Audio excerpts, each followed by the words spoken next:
दोस्तों, आज का टॉपिक जो है ये बहुत इंपॉर्टेंट होने वाला है, क्योंकि आप देख ही रहे हैं कि भारत में ये पहली बार है कि उपराष्ट्रपति को हटाने के लिए प्रक्रिया चल रही है। At the same time Allahabad high court के जस्टिस को हटाने के लिए भी प्रक्रिया चल रही है। तो इसको हम लोग जरा समझेंगे।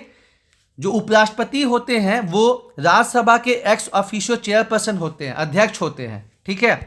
तो इस वजह से क्या है कि उनको हटाने की प्रक्रिया जो है केवल राज्यसभा में ही शुरू हो सकती है, राज्यसभा के सदस्यों द्वारा ही चलाई जा सकती है। आपको क्वेश्चन पूछा जा सकता है कि क्या वाइस प्रेसिडेंट को हटाने का जो प्रोसेस है वो लोकसभा में स्टार्ट हो सकता है? तो जवाब है नहीं, ठीक है। इसलिए मैंने आपको एकदम बारीकी से चीज़ों को समझाया है।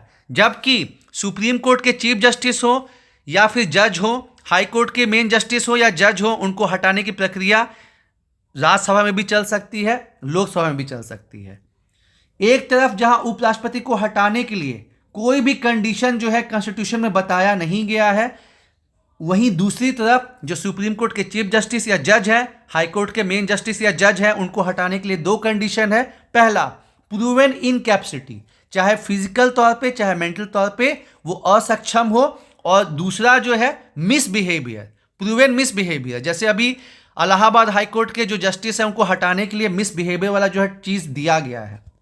अब जैसे मैंने आपको बताया कि राज्यसभा में ही इनिशिएट हो सकता है क्या उपराष्ट्रपति को हटाने का जो प्रोसीजर है, तो 50 राज्यसभा मेंबर चाहिए और राज्यसभा में इफेक्टिव मेजोरिटी चाहिए। फॉर एग्जांपल 245 एमपीज का जो है कैपेसिटी अभी है राज्यसभा में, और 4 सीट खाली है जिसका चुनाव दिसंबर 20 को होगा।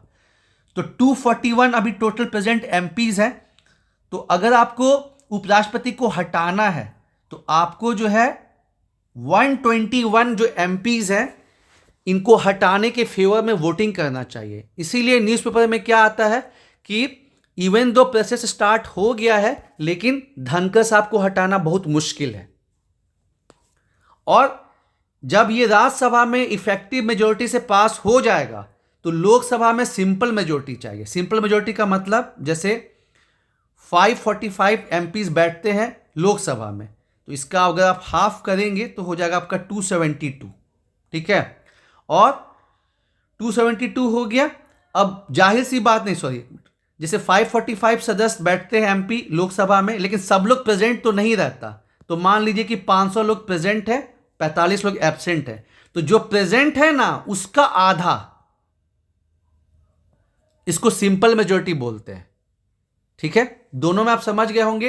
इफेक्टिव मेजोरिटी का मतलब कि जो एमपी है कितनी सीट खाली है, तो सीट खाली है 4, 20 दिसंबर को चुनाव होगा, तो 241 हो गया।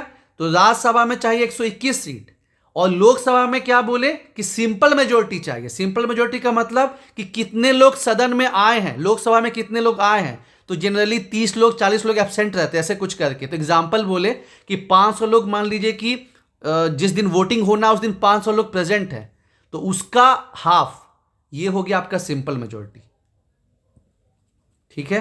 अब आते हैं कि आप सुप्रीम कोर्ट के चीफ जस्टिस या जज या फिर हाई कोर्ट के चीफ जस्टिस या जज को कैसे हटा सकते हैं। तो ये प्रक्रिया लोकसभा में भी स्टार्ट हो सकती है, राज्यसभा में भी स्टार्ट हो सकती है।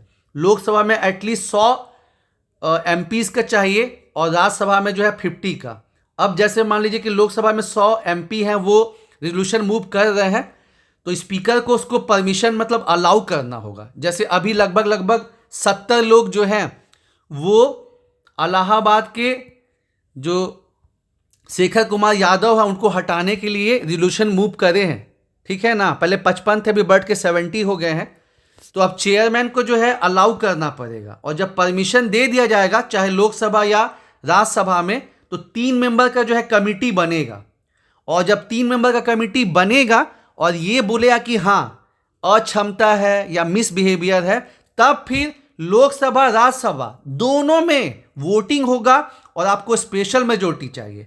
स्पेशल मेजोरिटी का मतलब होता है कि जो लोग प्रेजेंट और वोटिंग है उनका 2/3, और ये जो 2/3 है ये टोटल जितने एमपी हैं उसका हाफ से ज़्यादा होना चाहिए। जबकि सिंपल मेजोरिटी में क्या था कि जितने लोग प्रेजेंट हैं उसका 50% चाहिए। जैसे मान लीजिए 500 लोग प्रेजेंट है तो उसका 50% चाहिए, 250, ये सिंपल मेजोरिटी है। लेकिन इसमें है कि जितने लोग प्रेजेंट हैं उसका 2/3 चाहिए, 2/3 चाहिए, हाफ नहीं चाहिए, ये हाफ हुआ। और वो 2/3 इतना होना चाहिए कि जो टोटल एमपीज हैं उनका मतलब हाफ से ज़्यादा होना चाहिए। तो इसको बोलते हैं स्पेशल मेजोरिटी। और जब भी कुछ वैसा इंपॉर्टेंट चीज़ करना रहता है तो स्पेशल मेजोरिटी लगता है, ठीक है। जैसे नेशनल इमरजेंसी लगाना है या फिर संविधान में संशोधन करना है, वहाँ पे जैसे अब जीएसटी लगा था, ठीक है, या अभी महिलाओं के लिए जो है सीटों का आरक्षण किया गया, 106 संशोधन जो हुआ, तो वहाँ पे आपको स्पेशल मेजोरिटी चाहिए कि जितने लोग प्रेजेंट और वोटिंग है उनका 2/3, ठीक है, और वो 2/3 जो है जितने टोटल एमपीज बैठते हैं उनका हाफ से ज़्यादा होना चाहिए, ठीक है। तो यहाँ पे हम लोग 3 चीज़ समझे, इफेक्टिव मेजोरिटी, सिंपल मेजोरिटी और स्पेशल मेजोरिटी।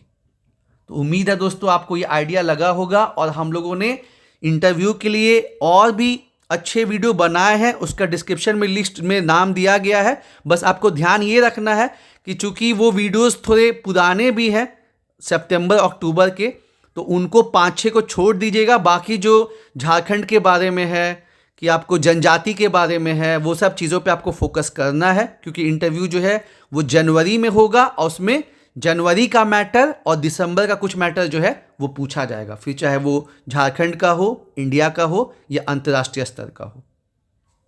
धन्यवाद।